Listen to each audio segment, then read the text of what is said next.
eventually. You get out what you put in.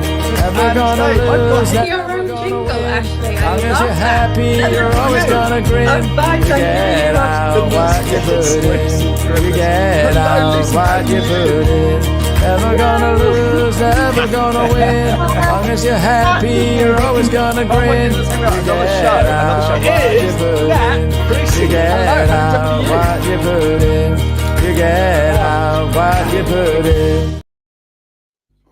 Oh my goodness. Happy New Year, John. How are you? Happy New Year, Ashley. I'm very well, thank you. Lovely to be here.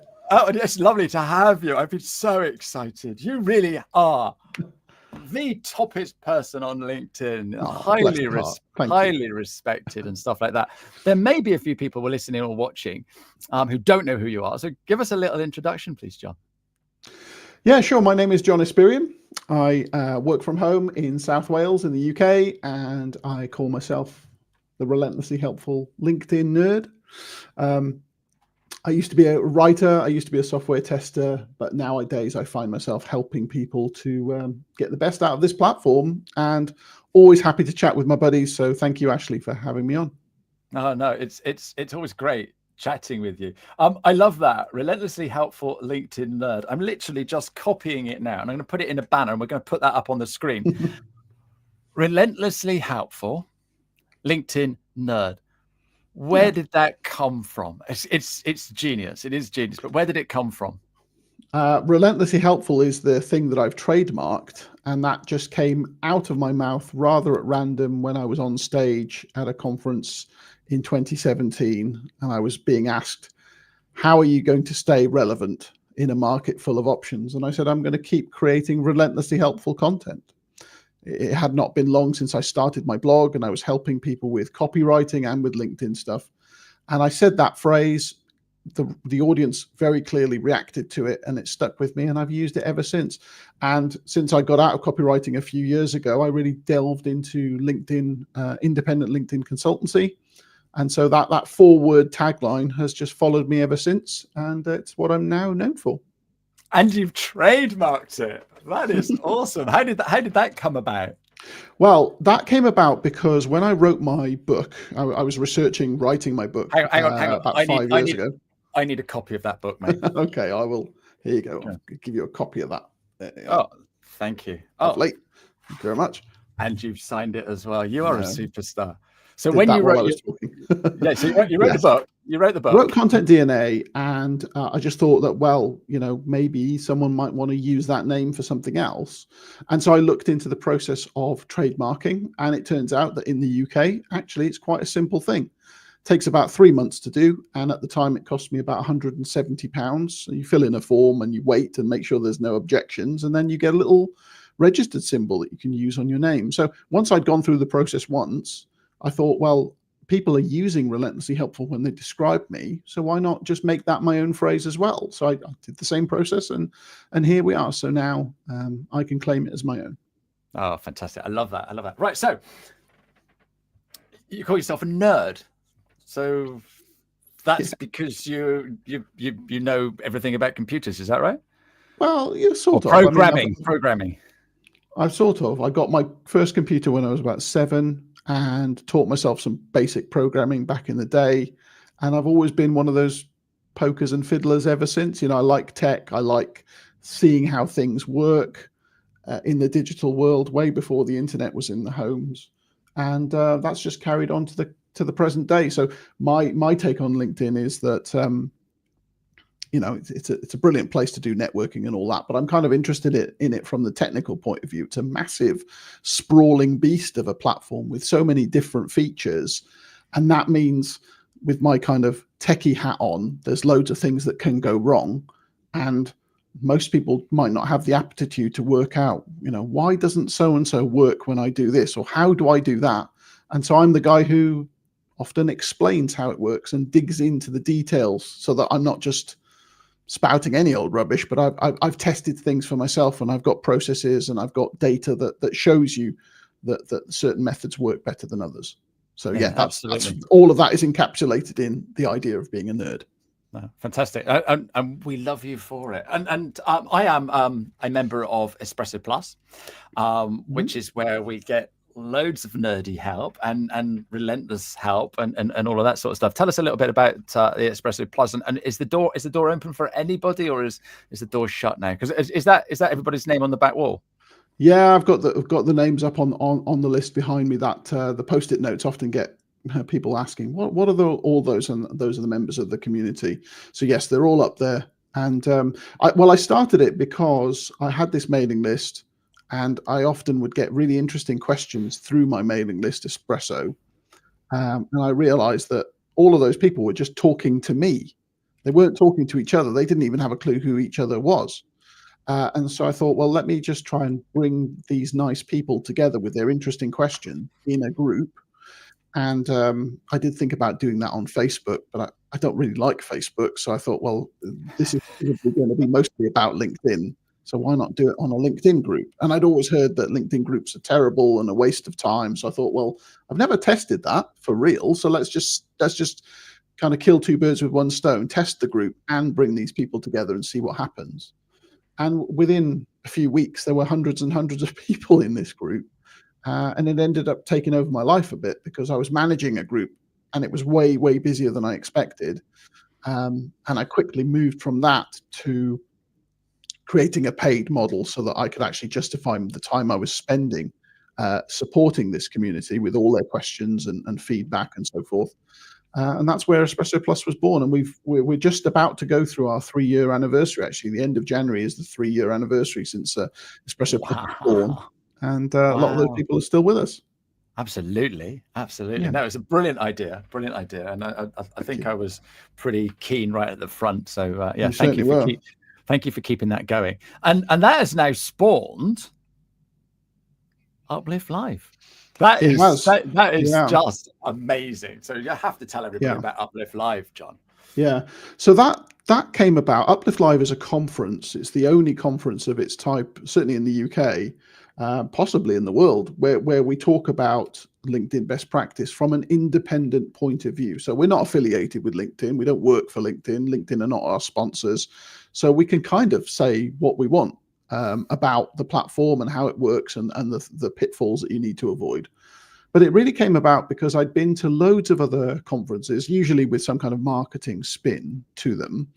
And LinkedIn either was just never mentioned, because a lot of people don't think of it in the same vein as other social media platforms, or it was mentioned in such a superficial way that people, anyone who actually knows how the platform works a bit, they wouldn't get anything from that. And I just thought, well, we should have our own kind of event. And I'm aware that things are like LinkedIn Local happen, and I know that you run one down in the Southwest, and those are great, but they tend to be small scale things, and they're over in a morning or something like that. I thought, well, why not spend a whole day and just bring together some of the very best people from around the UK, but around the world as well.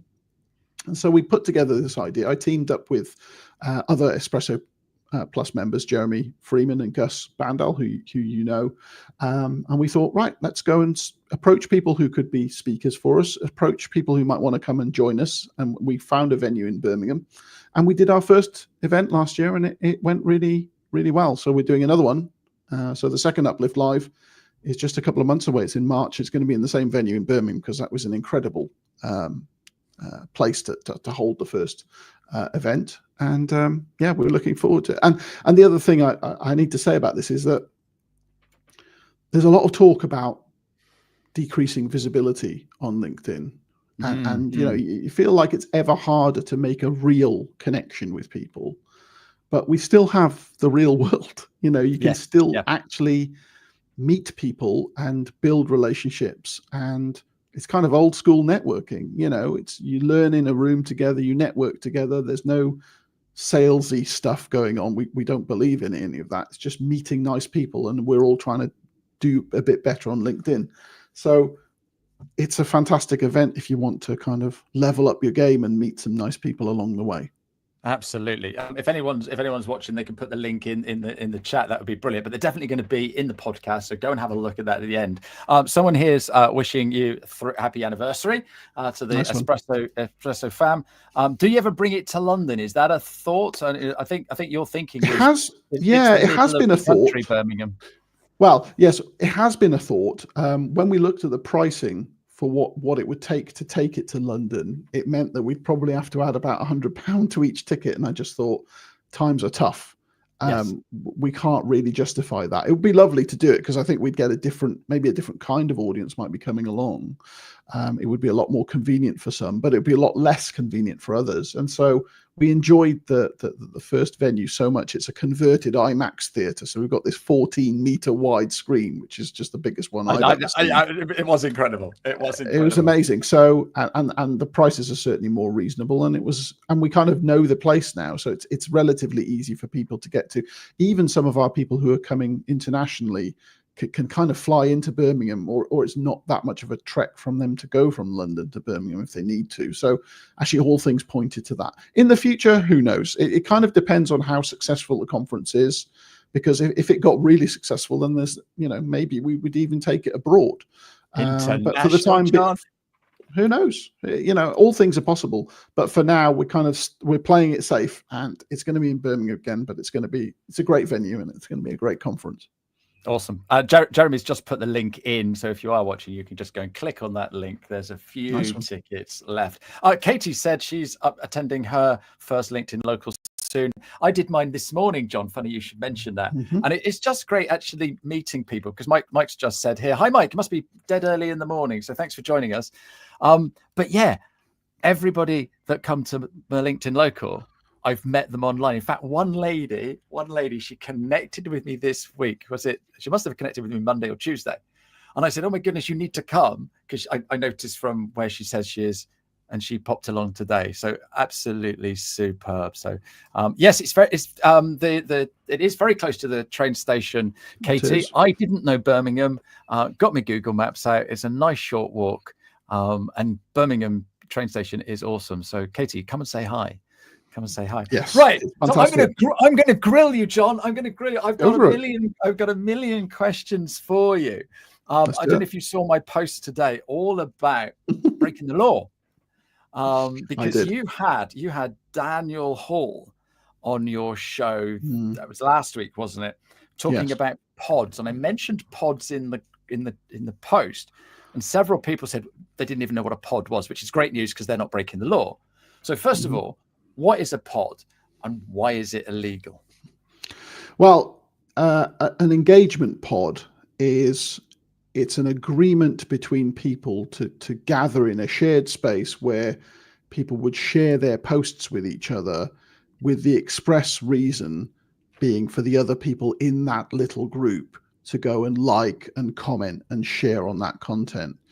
And very often it's people with different backgrounds, different professional aims. And so you'd have people whose content you wouldn't otherwise comment on for any reason, but the only reason they're there is to try to maximize their visibility. And some years ago, tactics like that would work because LinkedIn wasn't really clever enough to determine what was going on. They were just seeing posts that got lots of likes and comments and reposts and so forth. But it does go against the professional community policies. The LinkedIn do say that you shouldn't do anything that games the algorithm. So the algorithm is really the set of rules that determine what you see in your home feed.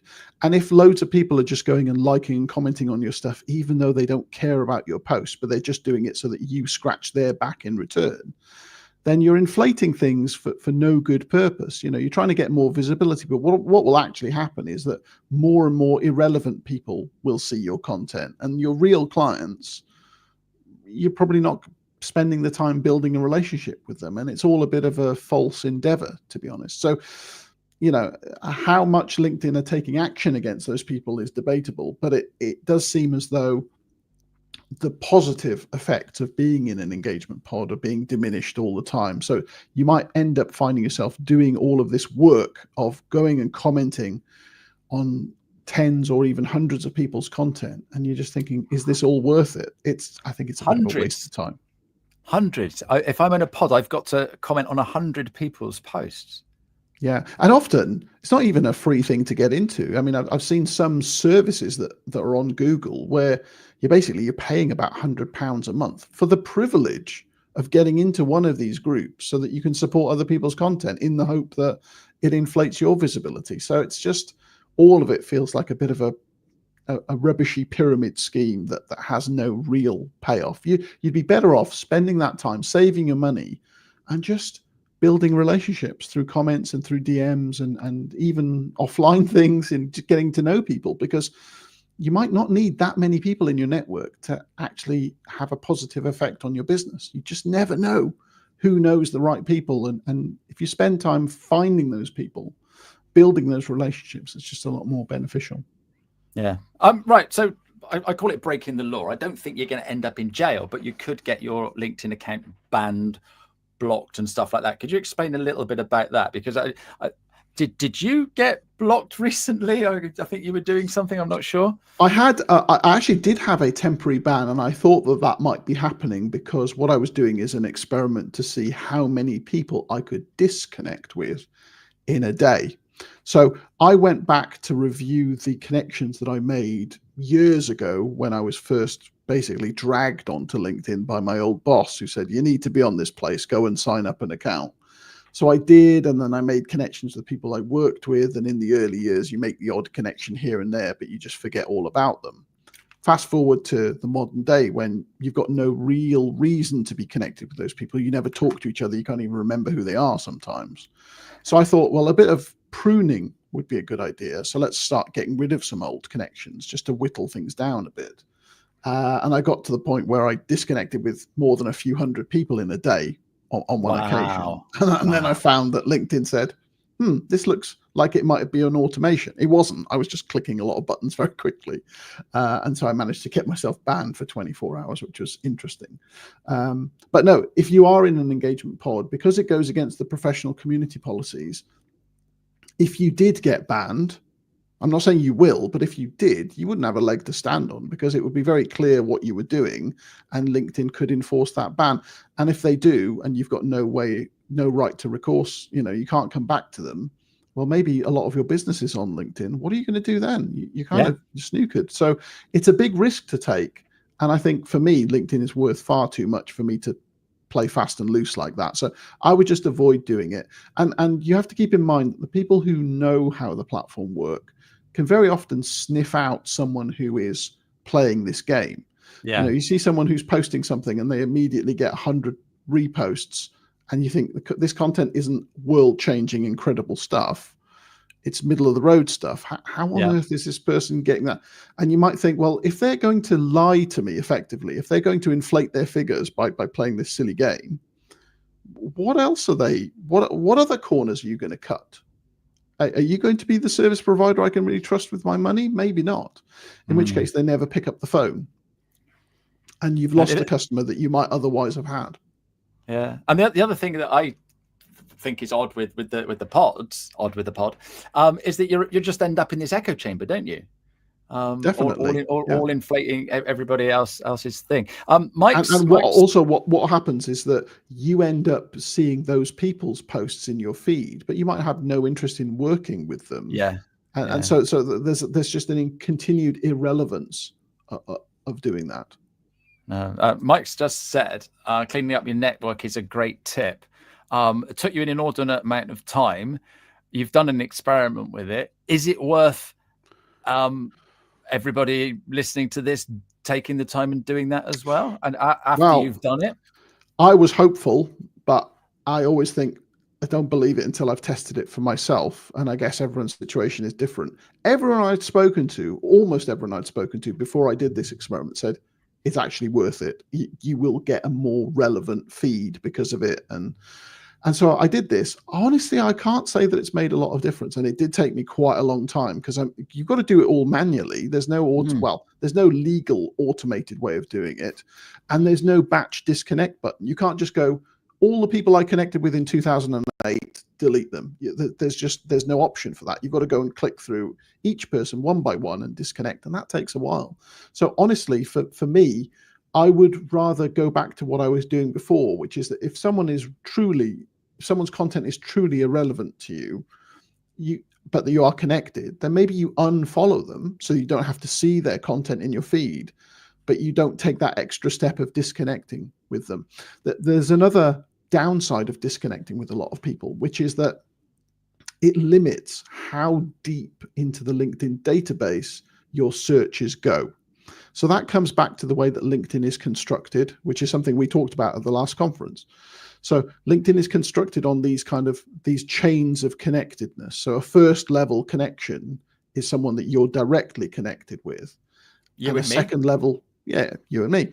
A second level connection is someone who is connected with someone you're connected with, and it branches out from there. There's third level and so forth. But LinkedIn really monetize those outer rings, the people that you can't see at all, based on how many first level, second level, and third level connections you've got. So the more connections you have, the deeper through the LinkedIn network of 1 odd billion people you have. So if you start paring that down too much, you kind of go in the opposite direction, and you won't be able to search as deeply. So that's one thing to keep in mind. And as I said, for me, it wasn't worth the time. But the thing I always say about experiments is that always test it for yourself. Just because it didn't work for me, it might work brilliantly for you. And that's the golden rule to keep in mind, is that I could sit here and give you all these best practices, but that's based on my experience and the data that I've collected. But I haven't sampled 1 billion people's accounts. I don't know what's really true for you and your circumstances. It would be a foolish consultant who says, this is the way you've got to do it in all cases, because it's just not like that. So I'd always encourage everyone to just think about testing stuff for yourself and seeing what works for you. A case in point is when you should post. It's a very common question. Should I post on the weekend? Should I post on a Monday morning? I can tell you what works for me. It doesn't mean that your audience will think exactly the same way. And maybe they go to work at a different time, or maybe they're particularly active on a Wednesday afternoon when my audience isn't, So you'll only know if you test it for yourself. So please just do more testing. Yeah, I love that. And that's the question that everybody asks me as well. When's the best time to post? I'll just quickly say hello to Emina from Southeast Asia. We've got Mike in America. We are covering the whole globe today, John. So that's awesome. I think there's another question in there. Mike's saying, like gardening, pruning is worth it, but unfollow is a better option. So I like that. Right. What other things could get us into deep water with LinkedIn that you see people doing? One of the things I want to check with you is some people have an extension to their name. All right. Mm-hmm. So I would be Ashley Leeds, the 15-minute guy. You would be John Espirian, relentlessly helpful LinkedIn nerd. So what we're doing is in our surname, we're putting the relentlessly helpful LinkedIn nerd or whatever else we do. Is that breaking the law, John? Because you see a lot of people doing it, don't you? Yeah, it is. And it's I know that kind of thing is common on other platforms like Instagram, and people might think, well, I can just import that same behavior on LinkedIn and it'll be fine. And it might be fine, but I've seen a couple of high profile cases where people have been banned for doing things like that. The user agreement says that your full your name field should be your real name. The same as what appears on your passport, for example. So if you're trying to play a game by putting keywords in there or other symbols, then possibly LinkedIn might single you out and might ban you. So, an example, one of our speakers from last year, 𝗁𝗂𝗏𝗏𝗏, he actually put the copyright symbol at the start of his name.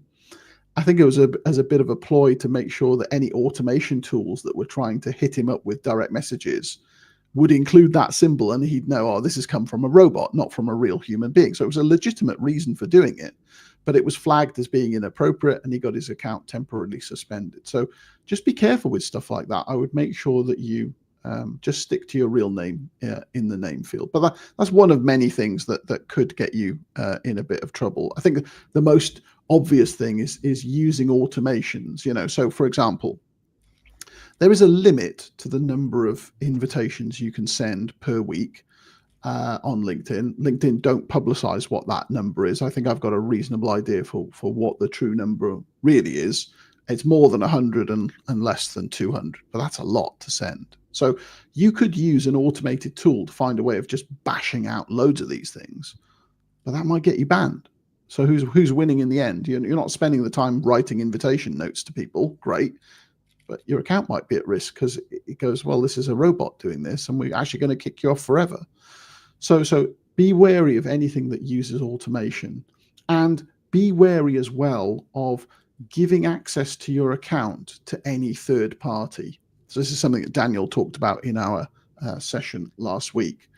And if you use a third-party extension to plug into Google Chrome or some other website where it pops up asking for access to your LinkedIn account before you can continue, instead of brainlessly just clicking, yeah, accept, get on with it, you've got to think you're giving over your opportunity to connect on LinkedIn to these people.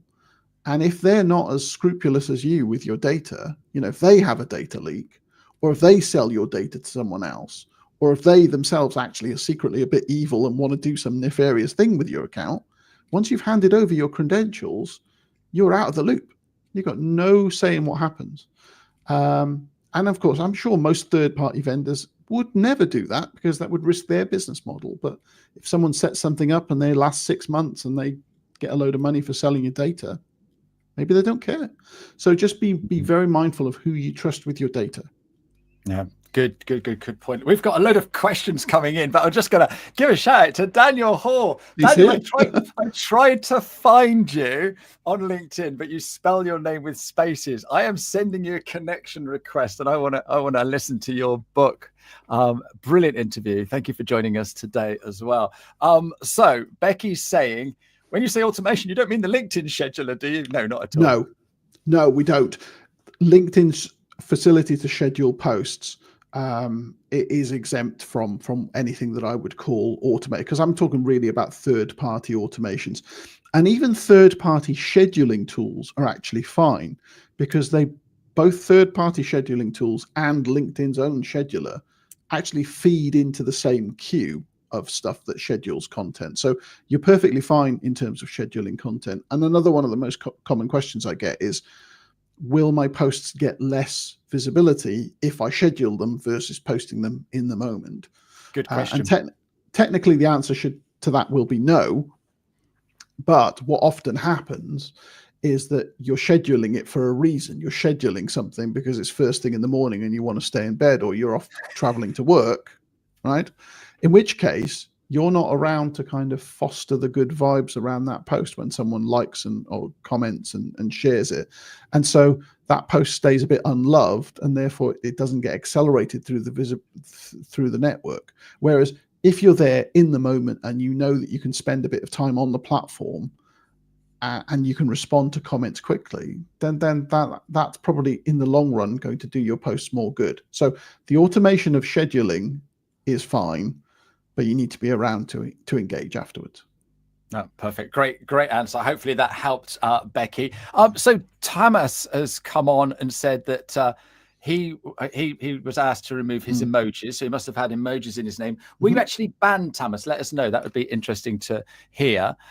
Jason's saying, I get so many ads for irrelevant services and things. All right. Such a pain to keep blocking them, and I just get them back again.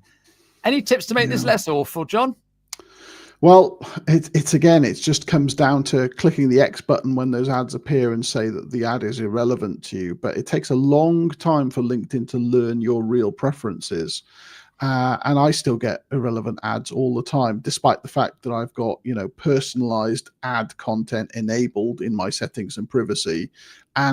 And I also tell LinkedIn what I think is irrelevant, or that I've seen an ad too many times. There are some ads that I seem to see every day, and even however many times I say that I've seen them before, I still get them. So I don't think there's a good way around it. If you're so minded and you want to take the risk, there will be third-party extensions that will be able to detect LinkedIn ads and hide them from the viewport. I wouldn't take that risk because, again, you don't know what else those extensions are doing with your ads. And the truth is that LinkedIn serves about 25% of your feed as sponsored content adverts. So there's no real way of hiding it. And it's weird that, even with a premium business model, so I'm a premium business customer, I'm paying LinkedIn a healthy fee every year for that account. There still isn't an option for me to say, yeah, but I don't want to see the ads. And it's unlike pretty much any other premium model, YouTube Premium, Netflix, whatever. You pay for a service, you don't have to see ads. On LinkedIn, you see just as many ads as someone who's not paying them a penny. And I think that's wrong, but it doesn't look like it's going to change anytime soon, I'm afraid. Yes, that's an interesting point. Never thought of that. Have I given Alina a shout out from Poland and Gdansk in Poland? We are really international. I love this. Now, there was another question here. Right, Robert is asking, define relevant. As a CFO, I want to engage with C-suite. So if I have a community of C-suite engaging, surely that's not a pod. Does not have to be finance. Well, I think that the real thing that defines the pod is whether there's a forced relationship in terms of the engagement. If I'm in a group of lots of other people who are like-minded and everyone is posting stuff, and I can choose whether I want to like something or comment on it or what I say or when I say it or whether I say it at all, that's fine. But the pods, there's kind of like you're forced to like and comment, and often they give you a very short time window. There's like, you've got to like these 10 posts within the first 2 hours of them being out, otherwise they won't get accelerated. Well, there's no optionality there. As Daniel said last week, you become a dummy. You know, you're just following someone else's rules. You might have no interest in that topic, and what that means is that the quality of your comments very, very quickly diminish. And eventually you're just posting things like, yeah, great post, really insightful, this will help so many people. That doesn't say anything. You might as well just click the like button. But you're having to leave a comment. So you write something that's easy because you've got to write the same comment on another 10 or 20 posts. So if it's a forced situation, then that's not cool at all. If you're doing it to support others and you're happy to do it and there's no forced relationship where you could just take a couple of weeks off and no one would mind, then that's fine. Yeah, that's a great answer. A great question too, Rob. So if anyone's got any questions, then just come in. I'm going to try to find that one. There's loads of comments and stuff going on. So there's a lot of stuff going on in the chat. So thank you very much for that. What are the biggest mistakes you see people doing on LinkedIn? So first of all, let's say using it, and then we'll look at the profile, because there's a few things that we should and shouldn't do with our profile. So first thing, what's the biggest mistakes people make when using the platform as a platform? Well, I suppose that the big one is missing out on the visibility that comes about by getting involved in the comments on LinkedIn, because easily 80%, probably a lot more of people never interact in any meaningful way on the platform. They're either not looking at the content or they're just silently watching in the background. And that is really the equivalent of just standing behind the velvet rope at the gallery and just looking at the paintings and not doing anything. You know, you're just an observer, and that's no way of building a business or building a personal brand. Effectively, you're doom scrolling on a business network. Brilliant. You know, what's that going to get you? You might learn some stuff, which is great. You know, it's great to learn, but it's not really going to push you forward in terms of being noticed and remembered and preferred, which is what I talk about in Content DNA. If you get involved, right, and that starts for me with commenting, because it's a great way of being seen, and it's a low stakes way of getting involved, because you're not setting the agenda of writing your own posts. You're just taking an existing topic and giving your considered thoughts. If you can do that, then, you know, maybe you'll end up at a live event where someone goes, oh, I've seen you before, you know, and just that chance of being noticed is so valuable, and so many people don't take it. And comments is the stepping stone to really personal brand visibility, I think. So more people should be doing that. It's a big mistake is not to use LinkedIn for that. So I'd start there. That was my post yesterday, John. All the comments and everyone commenting today, they're getting that. And one guy that is really doing it well is Andy Gray. He's actually he's graphic recording this as we're talking, John. So he's drawing everything that we say. So just tell us a little bit more about Uplift Live so he can get a couple of the key speakers in. So who are the key speakers coming to Uplift Live this year? Well, okay. Well, a couple of our big draws are, one of them's coming from the USA, and that's 𝗁𝗲𝗂𝗂𝗂𝗏. So he is regarded as the world's #1 expert in LinkedIn ads.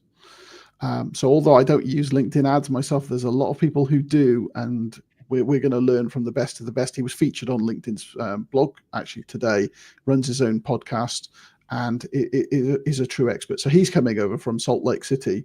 And we've also got the world's #1 expert in LinkedIn company pages, Michelle J. Raymond. So she's coming over from Sydney, Australia. So it's an international speaking audience that we've got.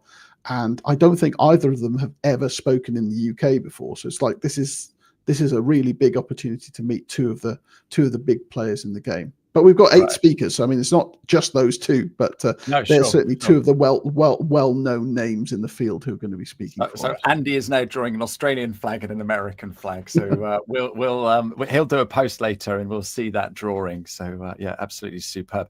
Right. Give a shout out to Sarah. I hope you're feeling all right with your hip operation. And this is Tamas. They told me that they would ban me if I don't remove the little ribbon. But I know many still have it. On the other hand, instead of the he, she, we could have minor marketing words. That's interesting. Is that illegal? Well, again, that's certainly against the, so Tamas is talking about the pronouns field, where you can you can specify how you would like to be referred to. I think that one should really be reserved for those recognized pronouns. I have seen some people use it for marketing messages, and technically you can put anything you want in that field, but I think you risk putting off some people who think you're not meant to be using it for that. I've not seen any evidence that LinkedIn have banned anyone for abusing what goes in that field, but I think it's more of a personal decision about the point of that field is to make people feel comfortable about expressing their true identity. So if you're going to kind of trample over that to get yet another marketing field, there are so many fields on your LinkedIn profile. Why shove a marketing message in there when you could adequately put it in lots of other places? I would stick to those other places. Good advice. Good advice. Vicky is glad she opened LinkedIn to see John Espirian live. Awesome. Not me then, Vicky. Vicky's lovely. She's been a friend for a long time. Okay, John. So I'm now commenting on LinkedIn. You've told me I'm making that mistake.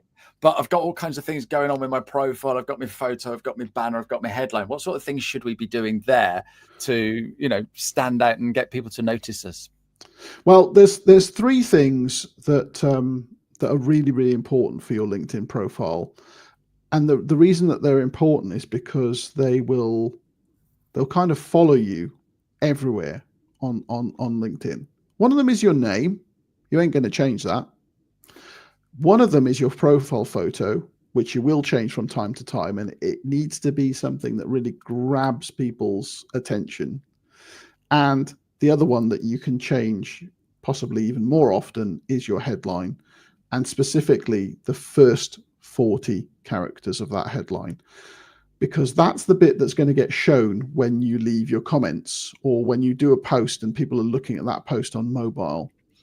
So if you pair an appealing profile photo and a really compelling opening part of your headline with a really good comment, those 3 things together will get people to click through to your profile. And if you've optimized your profile for what you actually want to be known for, then that's the thing that can help you build connections with people. So the first bit, that profile headline is really important to focus on that. Now, for me, I've got this relentlessly helpful LinkedIn nerd tagline. That's realistically, I'm probably never going to let go of that. But for others, the challenge is, how on earth can I capture what someone needs to know about me in about 5 or 6 words? That's all you've got to play with. And that's difficult. But I think I see a lot of people whose headline just takes ages to get going. You read the first bit of the headline and it's like, I help busy business owners to ...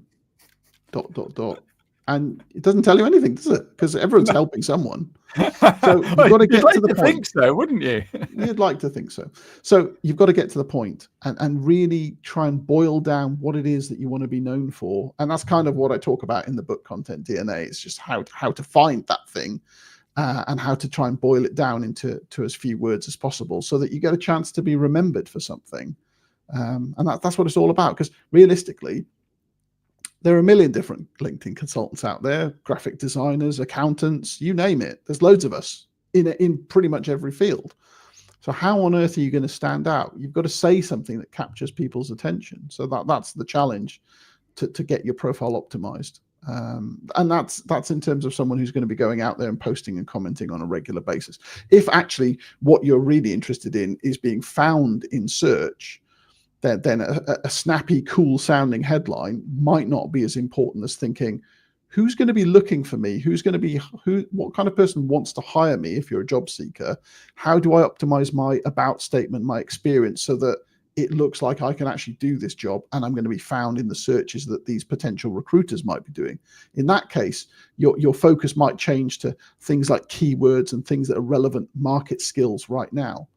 But if you're someone who wants to bring business in and you're an independent service provider, something that's really catchy in your banner image, in your profile photo, in your headline, those top bits of the profile become the most important things. Yeah, good point. Good point.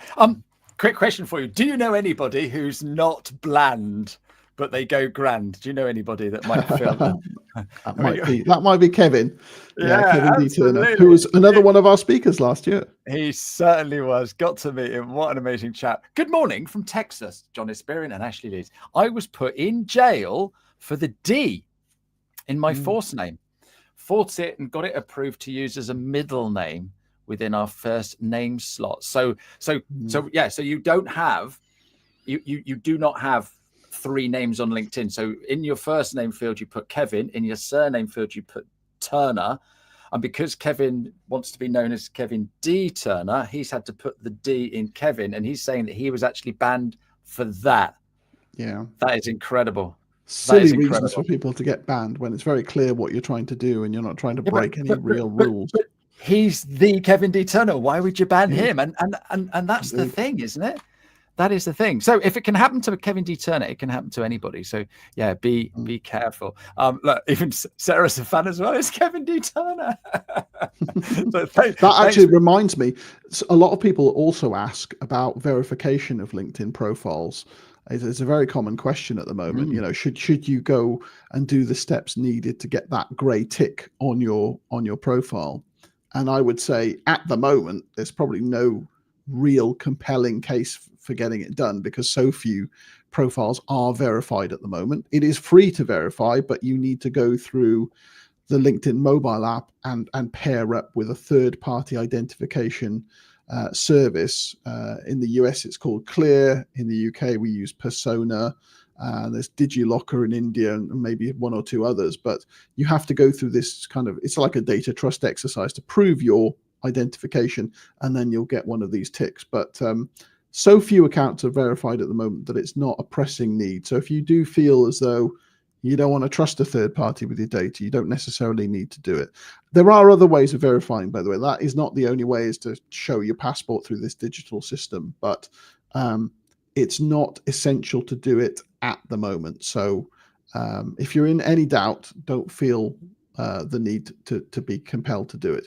Things might change if LinkedIn go through with something they said they were going to do, although they haven't actually done it yet, which is that they said that they're going to start showcasing the identification badge in the feed.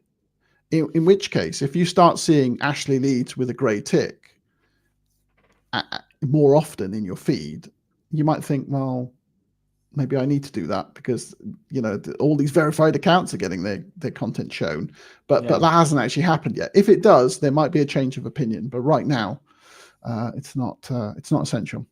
No, interesting. Kevin's come back and said that he heard, and I've heard it as well, that Leah Rainbow Turnback actually changed her name officially to keep the rainbow. So, you know, that is one way around it. But yeah, she did get banned because of the rainbow. Something as simple as an emoji, which is what Tamas said earlier. Right, okay. We've got this amazing book, so we know how to create content.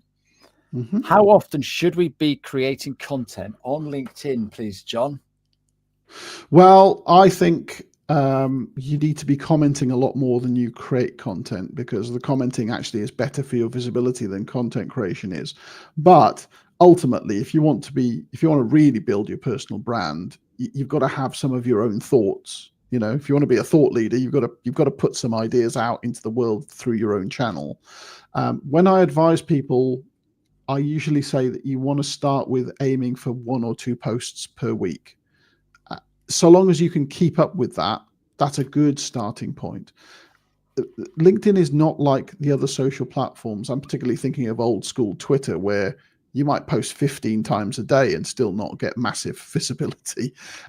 If you did that on LinkedIn, it would be a suicide mission, because your posts would really trample each other in terms of visibility, and probably very little would be seen at all. So posts have got a long shelf life on LinkedIn, and so maybe 1 or 2 posts per week for starters is a good place to be. Now, I'm a LinkedIn consultant. I spent almost all day working out how this platform works and working with my community and so forth, and even I'm posting maybe 4, maybe 5 times per week. So there's no reason for you to be posting constantly.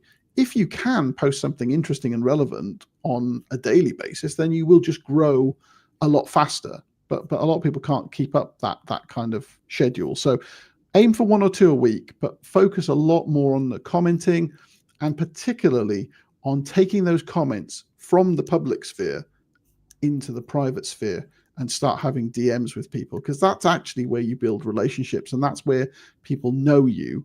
And, you know, like, you're an example, Ashley. I mean, obviously we've met in real life, but the fact that we send each other voice notes on LinkedIn, for example, means that I'm just much more likely to remember you. It's more of a relationship than just clicking the like button on someone's post. You feel like you know the person. Sometimes you're walking, sometimes I'm walking. We message each other. Do that with more people, and over time they will remember you. And when the time comes that they need a logo designer or an accountant or whatever you are, you'll be the guy that they go, oh yeah, I know someone who does that. Yeah, so that's what it's all about. No, I love that. Leah Turner's watching our show. That's brilliant news. And thank you so much, Leah Rainbow Turner, for clarifying the fact straight from the person. So thank you very much indeed. And well done for changing your name. And well done for everything that you do on LinkedIn as well. I love seeing your content and stuff. So thank you for joining us today. I see people posting multiple times a day. Is that content? Is that too much content? Is that damage your reach if you post 3 or 4 times a day? Well, it's not as bad as it used to be. If you did that maybe 12, 18 months ago, it really would mean the death knell for one of those 2 posts. So basically you put 2 posts in flight, one of them is going to crash. That's basically what was guaranteed before. These days, it is possible to see multiple posts from the same author in one scrolling session, which means that it is possible for a couple of posts to stay in flight.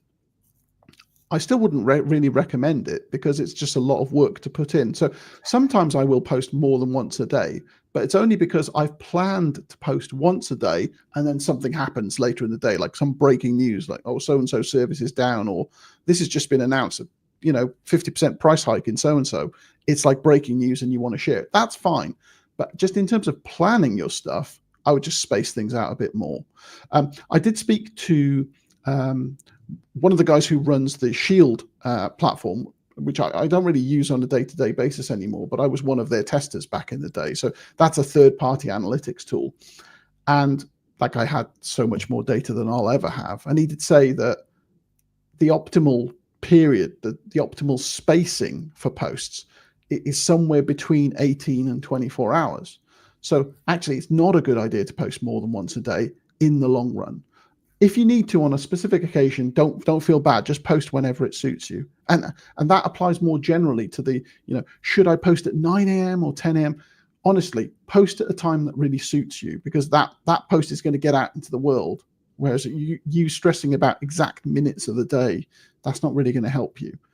So just post at a time that suits you more often than not. If the content is good, it will fly.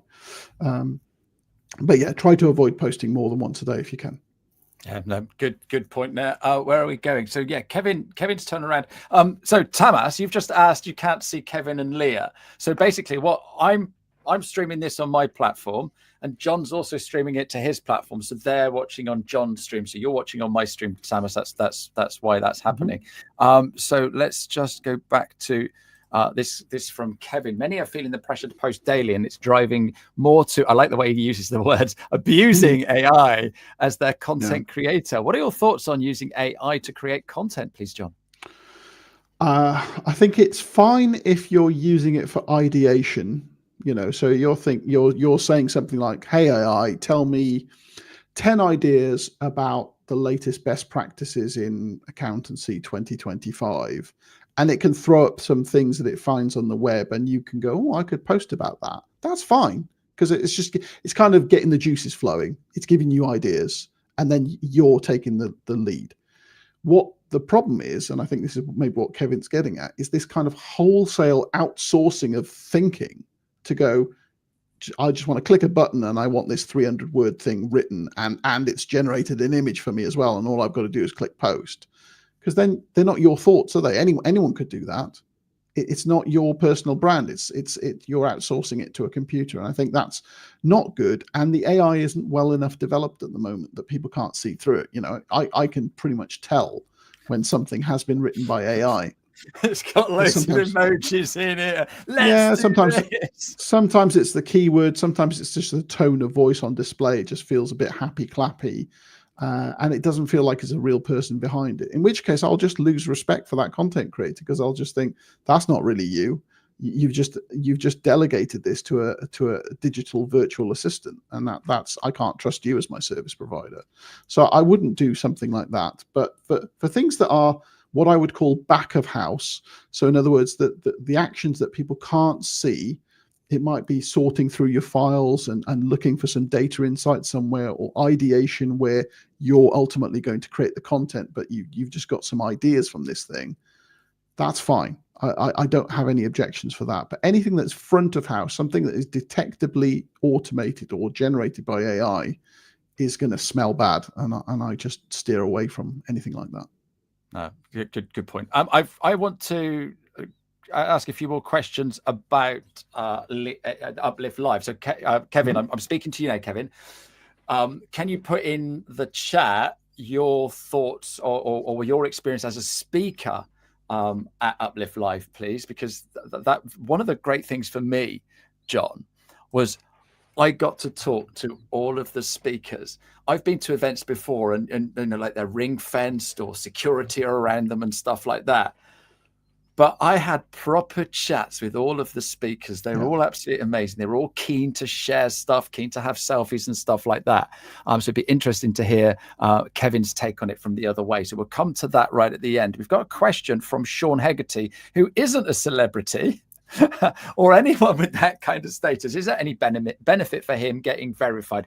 Because he gets asked constantly. Yeah, I was showing somebody on LinkedIn today, and we were in their profile, and he goes, verify. And leave me alone. I just wanted to have a look at this. So the answer is probably not. Although if we end up in a world where most members are verified, then you might stand out for the wrong reasons. And the analogy I make is with secure websites. So if you remember back in the day, it was rare to see a website with a little padlock and the HTTPS, and it was usually a banking site or an e-commerce site.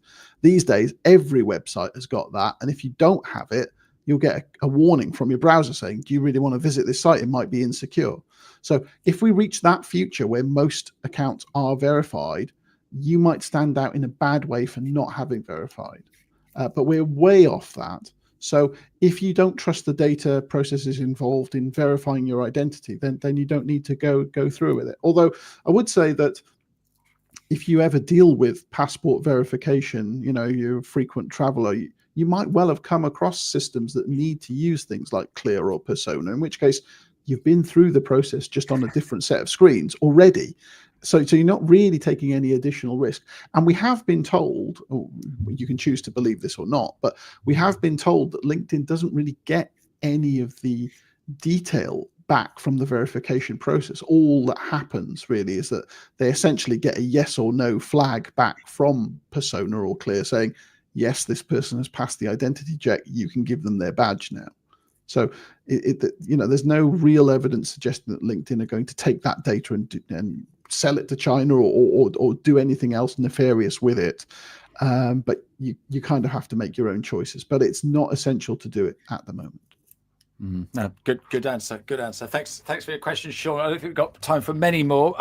Robert wants you to give thoughts on direct messaging. This is a great topic as well, isn't it? I mean, all the success I've had on LinkedIn, the reason why I've been able to build this community that we were talking about earlier is because I built relationships through email, through comments, and particularly through DMs. And DMs on LinkedIn are so powerful because you can do things like voice notes, video notes, group chats, so you've got all of the things that you would find on other social media. Sometimes you've got more than you'd find on other social media.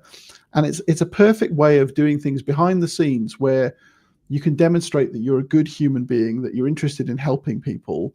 And it makes you infinitely more memorable if you can take time out of your day to message people. I send video notes all the time. It's like that's not something you can do to 10,000 people. It's just not possible. It's me doing it, right? So I'd say invest more time in building relationships in DMs.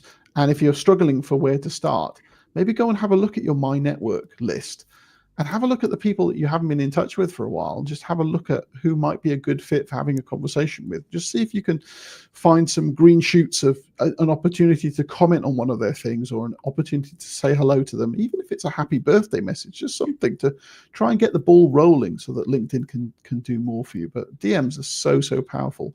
And it's one of the things that is really powerful, but it's also very hard to demonstrate in a training session without just breaching all sorts of privacy laws, because you can't really expose one-to-one conversations. It doesn't seem very fair, but that's where all the value is.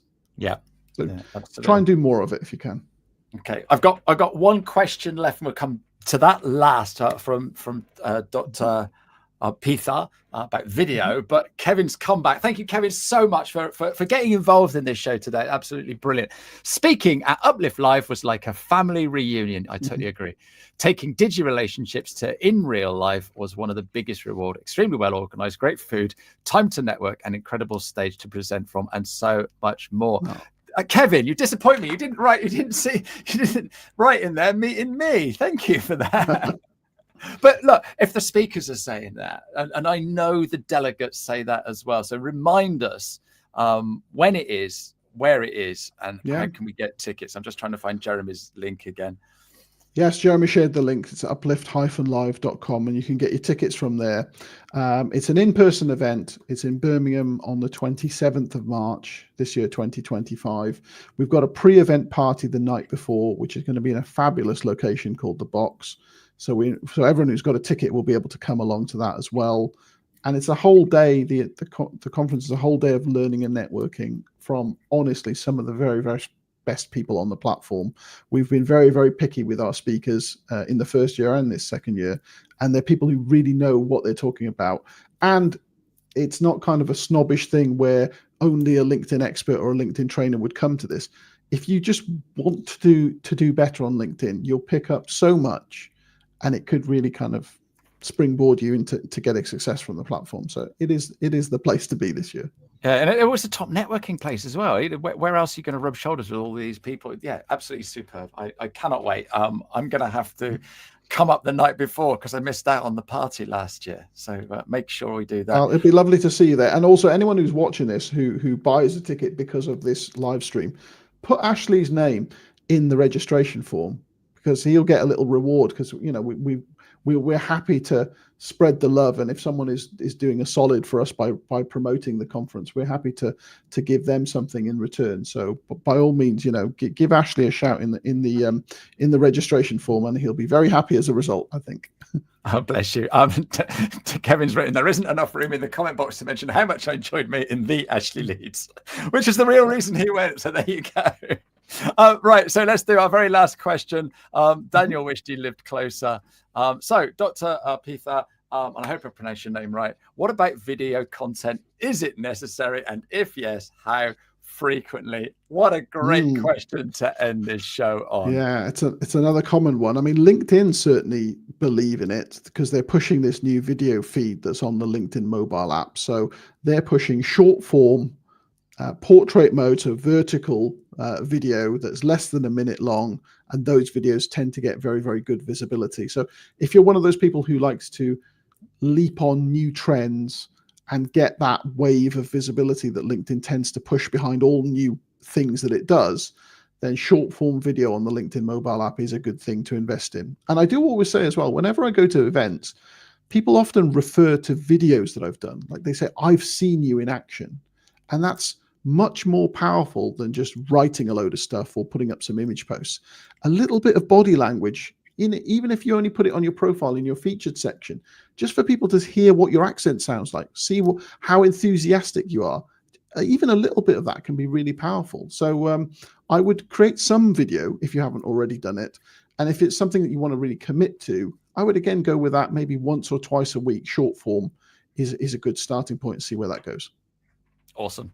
John, font of all knowledge, absolutely relentlessly helpful. Always a pleasure. Looking forward to seeing you in March. And Jeremy, and he's put that date up there. It's at uplift-live.com. Get your tickets. Come and meet John. Come and have a cup of coffee. And yeah, Kevin put the food was brilliant. It was. It really was. Some of these conferences you go to, you get those little dried up sandwiches and a bowl full of crisps. So yeah, no, thank you ever so much, everybody, for all of your amazing comments. I'm back every Monday in my normal slot of 12:30. We shoehorn this in specially for John and me to have a natter about LinkedIn. We're going to have to do this more often, John, because it has been so much fun. That hour's gone so quickly. Thank you, John. You've been a superstar. You're welcome. Thanks for having me, Ashley. Cheers. Yeah, all the best. Cheer it out, everybody. Bye-bye. You get out what you put in. Never gonna lose, never gonna win. Long as you have